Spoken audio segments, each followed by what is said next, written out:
Nanti bakal ada saudara-saudaraku itu, kelompok-kelompok dari orang Islam itu yang dihalau dari telaga.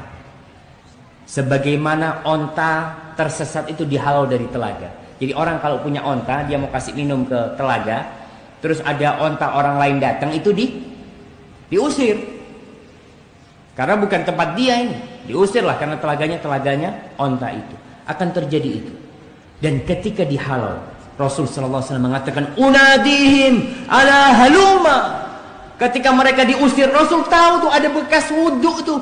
Mereka orang-orang Islam. Nabi memanggil mereka, "Ayo ke sini," kata dia.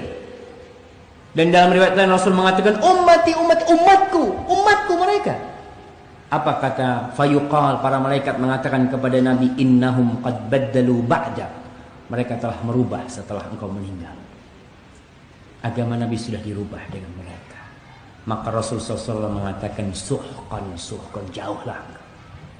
Al-Imam Nawawi ketika menjelaskan hadis ini, beliau menjelaskan salah satu bahaya bid'ah itu, kita bisa dihalau dari telaga Rasul SAW. Iya, kita wudhu, ada bekas wudhu, kita sholat, tapi ternyata kita membuat ajaran selain ajaran Rasul SAW. Kita membuat agama baru, kita tambah agama Rasul SAW dengan dalih kan baik. Dalihnya itu kan baik. Ini kan baik.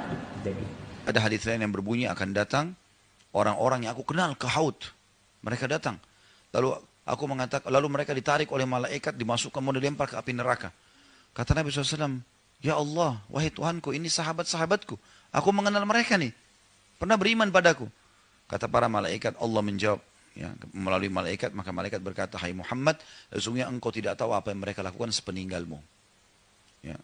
Dalam riwayat lain, engkau tidak tahu apa yang mereka telah rubah dari ajaranmu. Maka kata Nabi SAW, suhqan, kecelakaan dan kebinasaan. Siapa yang mengubah ajaran yang sudah aku ajarkan sepeninggalku. Ya, seperti banyak orang sekarang, subhanallah, kalau diingatkan, jangan, Rasulullah tidak buat, nggak apa-apa. Ya sudah, nggak apa-apa, terserah. Tanggung jawab loh. Gitu kan. Nggak mau dinasihatin, tetap mengotot. Oh, ini garis keras lah, ini wahabi lah, ini apalah. Oke lah, terserah, buat saja. Gitu kan. Yang penting kita sudah sampaikan. Gitu kan. Tapi seperti itu, subhanallah, orang tidak mau diingatkan. Padahal ini hadis jelas. Hadis sahih, riwayat Bukhari Muslim masalah ini. Orang yang mengubah ajaran Nabi SAW akan ditolak oleh Nabi, ditolak oleh malaikat, yang ditugaskan oleh Allah untuk menuju ke Haud.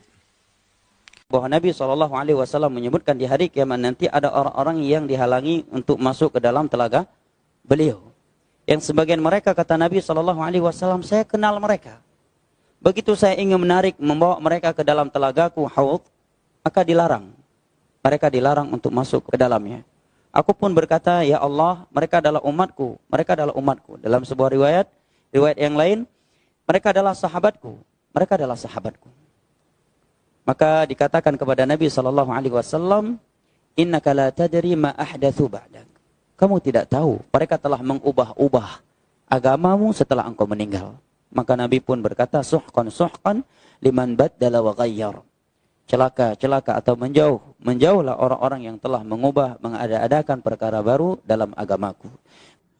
Adapun yang tidak datang ditolak, bukan Nabi yang menolak, tapi ada malaikat yang menolak mereka. Jadi Rasulullah SAW menunggu, ana faratukum alal haud. Aku menunggu kalian, aku lebih dahulu di telaga, di padang mahsyar. Ya, Nabi menunggu umatnya yang kehausan di bawah terik matahari untuk minum dari telaga Nabi SAW.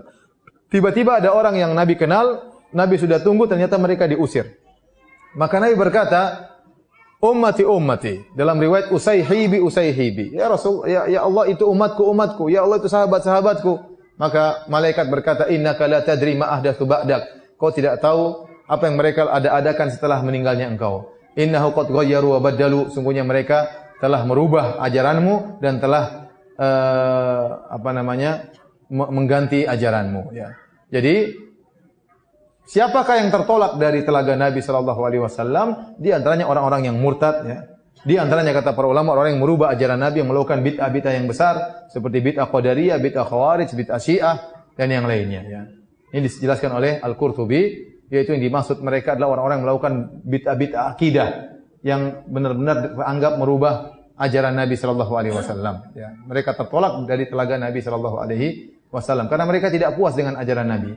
Mereka mengadakan apa? Perubahan. Ya.